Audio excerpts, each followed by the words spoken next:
It's going to be a short one today because it's really late and I'm not even in my apartment yet.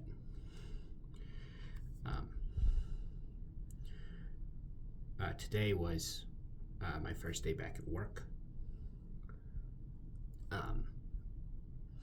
And my first day working from my new apartment building. So I told the people at work, I didn't tell them everything. I told them, that I had a new apartment and that my wife and I had been separated for a while and that I'd been living in Airbnbs, but now I had a permanent place. And I think that was good. I think, I want them to know some stuff about what's going on in my personal life, but I don't want to burden them, I guess, with everything. I thought I might cry if I talked about it at work, but I didn't. So that's good. And then, I started to feel bad, but then once I kind of got into the rhythm of doing my job, I felt better. And then I also had the first meeting with my counselor today. The first one since, Friday. And it was good. I like my counselor a lot. Her name's Sarah. She's been really helpful over the last few months. And today, we kind of talked about how the emotions can be really a roller coaster and they can seem really overwhelming. And sometimes it feels like I'm about to go into a black hole. That's the kind of overwhelming that it feels like. It feels like I'm right on the event horizon, I think is what they call it, where if you go any closer to a black hole, you get sucked in and then nothing can ever escape. And that's kind of what it feels like when it's bad. And so over the last few days, to kind of combat that, I've been going really blank, just not really thinking anything, feeling anything, thinking anything. I think I said it twice. Actually, yesterday, I was out with my mom getting some stuff for the apartment, and my mom didn't say anything, but I noticed that I was talking really slowly and moving really slowly. And I talked to Sarah, that's my counselor again, about that, and she said it might be a form of disassociation, giving your mind some time to recover by not having to experience everything all the time. And I think that might be true. I mean, I was always there. I always knew what was happening. I was able to hold a conversation with my mom. It was just very slow.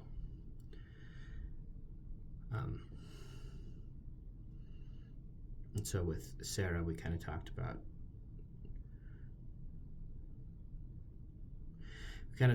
how to, because I need to experience, those emotions. I need to live in reality. I can't avoid everything all the time. So how do I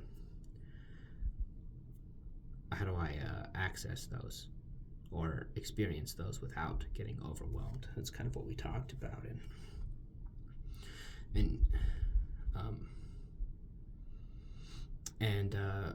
Well, there's a few pieces to it. So I want to tell you more about like the immediate skills first. So like immediately, I know that if I do something really heavily physical, like going to the gym or even getting in a hot tub, something where it's all about, physical movement and physical like sensation, that really helps me break out of an emotional pit. So I can do that like immediately. If I'm being overwhelmed, I can do something really, really physical to break out of that pit. And then as another piece, Sarah helped me realize that, all of us, whenever we get in relationships and we really start sharing our lives with other people. Um,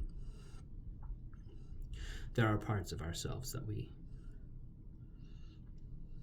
don't give them up, and we don't bury them, and we don't avoid them. It's just like there are parts of ourselves that don't make it into that shared reality. I can't think of a good way to explain it, but there are things about me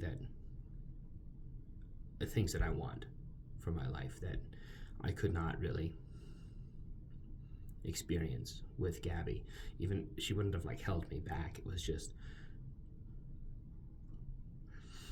like I had to choose between those parts of myself or giving more to her, I guess.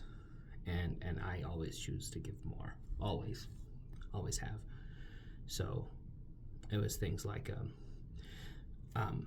before being with Gabby, I was very socially active. I went to a lot of parties, and I knew a lot of people, and I did a lot of things. And there are a lot of reasons why that kind of stopped around the time that I started seeing Gabby. But one of those was that she's not really a party person or like a big social butterfly. She would have felt very awkward at a lot of those events. And so I just chose to be with her instead of going to them, which I don't regret the decision at all, but that is something that I really like and want for my own life that I feel like I couldn't have in the way that I would like with Gabby. And the point of this whole story is that what I talked about with Sarah is if I can focus on things like that, then it feels a lot less like a loss. It feels less like I'm losing, a big portion of myself, and more like I now have the ability to reintegrate with some of those other portions. And that helps too. So in a kind of an immediate sense, if I start to feel overwhelmed, I can do something very physical, just kind of shake myself out of it, and then I can focus on something like that. Something that I want out of life that I don't think I could have had with Gabby. And that kind of helps me, build scaffolding out of that black hole. And then in more of a long-term, steady state solution, over the last few months, as Gabby and I have been separated, I've taken anger management classes, and I've taken domestic conflict management, I think was the name of one of them, and I've been working on this cognitive behavioral therapy workbook, and all of those things help. And they help in a couple of ways, and I think the important one maybe is that they kind of force me to think about and talk about what I'm going through in kind of a clinical way, which I think this does also. It helps me not just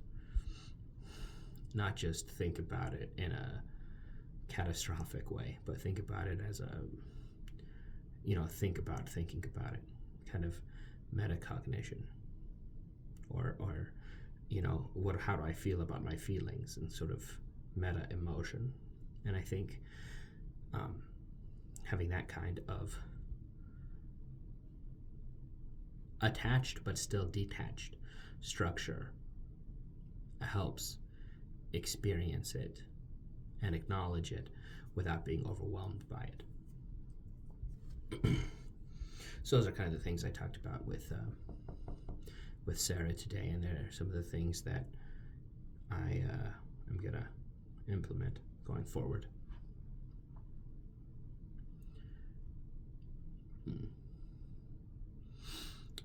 And I think that might be it today. I'll continue the story tomorrow because it's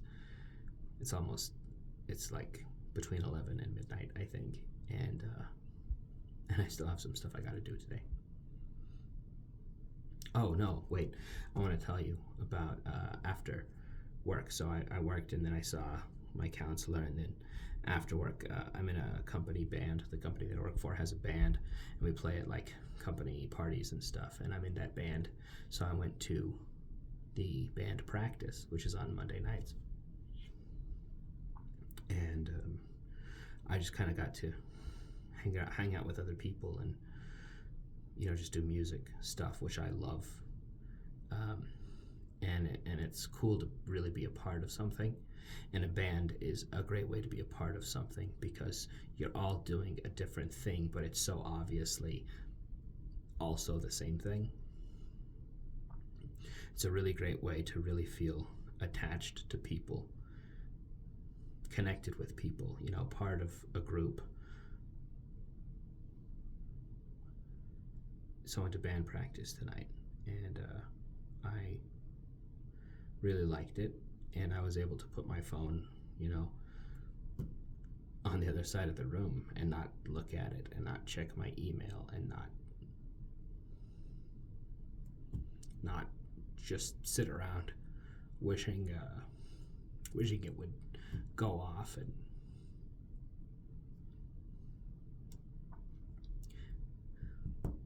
one of the things that I really miss the most is just texting about nothing. Used to do that with Gabby a lot. It'd be like the middle of the day and just text, "Oh, I want a Coke." It's not something you can just say to another person without seeming like crazy, but it's something you can text to someone special. And I used to receive that kind of text too, and it's just like that, those little meaningless things. They seem really meaningless when they're happening,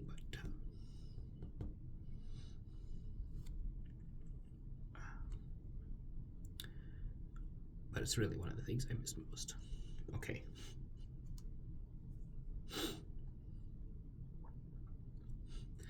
Yeah, I liked band practice. I was glad to have it, but it does keep me out late. And now I gotta go finish some stuff up and go to sleep. So I'll see you guys tomorrow.